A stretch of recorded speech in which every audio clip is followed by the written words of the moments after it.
Can Europe really defend Ukraine without the United States? And if it tries, are we witnessing the early shape of a post-US NATO? These questions are no longer theoretical.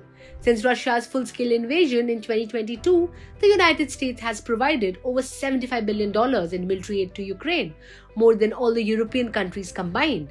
That support includes advanced air defense systems, long-range missiles, satellite intelligence, and the logistics backbone that keeps Ukraine's army operational.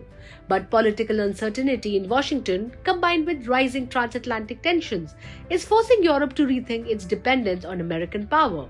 France, Germany, the United Kingdom, Poland, and Nordic countries are now discussing new security arrangements, sometimes called the coalition of the willing, designed to give Europe greater strategic autonomy, with Ukraine as a central pillar. Ukraine does bring experience. Its armed forces are among the most combat-tested in Europe, particularly in drone warfare and electronic warfare.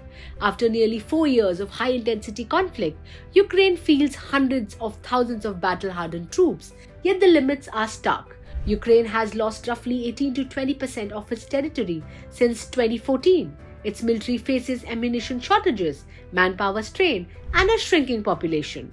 With more than 6 million Ukrainians living abroad as refugees, economically the state still depends on foreign funding to function. Europe's own constraints are just as serious. NATO data shows that only 11 out of 31 members meet the alliance's 2% defense spending target. Europe remains heavily reliant on US airlift, missile defense, intelligence sharing, and US manufactured weapon system.